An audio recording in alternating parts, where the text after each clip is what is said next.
Okay, let's just focus on the similarities of the house in these pictures. This is the 1918 picture with the footbridge.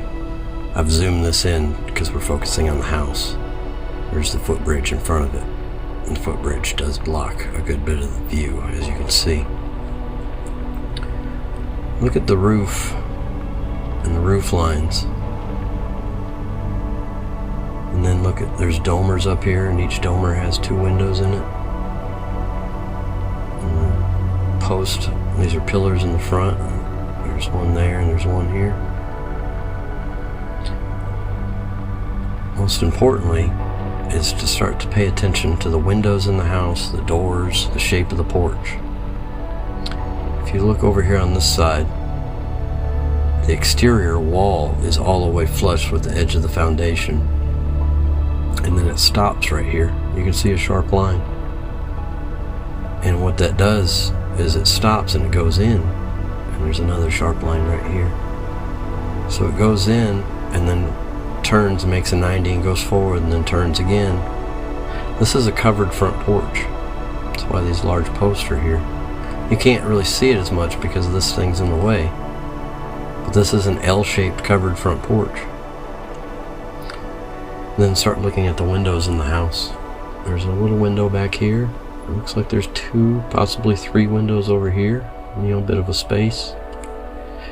If you look inside and like through the bridge, it looks like there's possibly windows here and here. This looks like a door, like the main door. I mean, it makes sense. There's the steps going up in this picture, and then some more windows over here. Here's a chimney.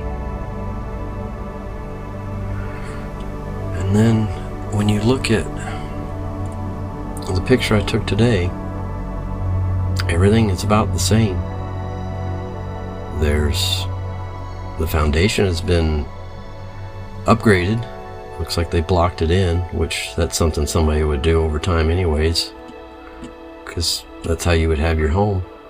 This exterior wall goes all the way out to the edge of the foundation, then turns and goes in. This gives you another L-shaped front porch, just like this one that's covered.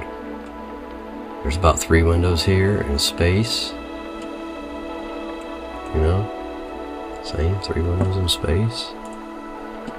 Looks like a window here and a window here and a main post. Very similar, main post. Looks like there's a window, sharp line, front door. Sharp line, bend, front door, and then windows over here and a post. It's the same. There's windows and a post. You can't get hung up on this stuff down here because this thing is up on post or blocks as the foundation, which a lot of old homes were. Sometimes they used rock even, sometimes block or whatever they had. But obviously in here you can't see that because it's been, you know, enclosed now. Then when you look at the top up here, the roof line, there's a domer here and a domer here. Now, I went back and took another picture to try and eliminate the growth, because you got to expect in over 100 years there's going to be vegetation growth and things change. So go back to 1918 and lay this other picture over it without the trees in the way. You see these domers at the top of the 2 windows, you know, domers at the top with 2 windows. And a chimney. In this picture you don't see a chimney, but I'll show you later on there is actually a chimney on this side of the house that matches what would be in this picture right here. So structurally everything's the same on the house. And then to boot, when you start looking at other details, zoom out a little bit. If you look, there's a road here, and then it goes uphill back behind the house because there's a hill behind the house. It's the same in this. There's a road right here, and it goes back behind this house because there's a hill up behind this house. And then other features like the creek, you know, there's a little smaller creek here, and the main creek comes through here. In this picture, these creeks are joined. There's a small one probably here, met with the larger one. I think at the time, the lay of the land might have been a little bit different because later on they put this bridge over here for cars to drive over. And you got to think, when they built that bridge, they probably have moved some of the earth and built things up to make that level for the bridge to be there. But more than likely, this was the main flow of the creek through here, and this was an inlet, and then it went back through here, just like it does in this photo. So now that we've identified the house in the picture, then that also tells us where that footbridge was in this picture, and it was directly in front of us here. It crossed the creek right through here.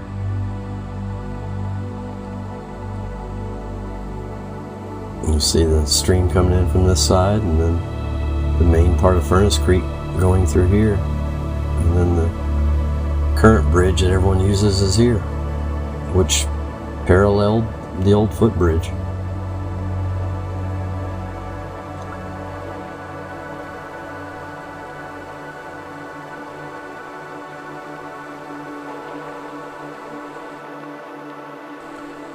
When you look at records, it shows that this house was built in 1912.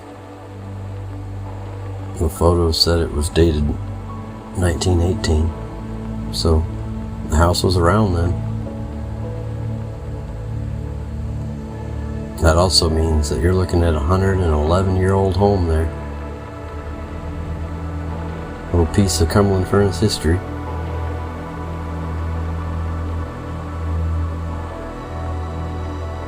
The footbridge would have tied in the community from over here.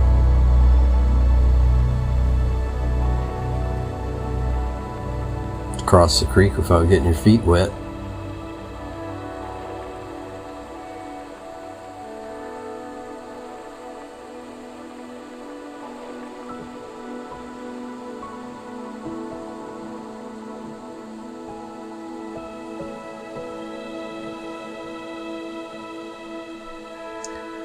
The bridge would have crossed through here, and funny thing is you can almost see a path right there, like someone's been using that. Would have tied in the community on this side of the creek over with this side over here.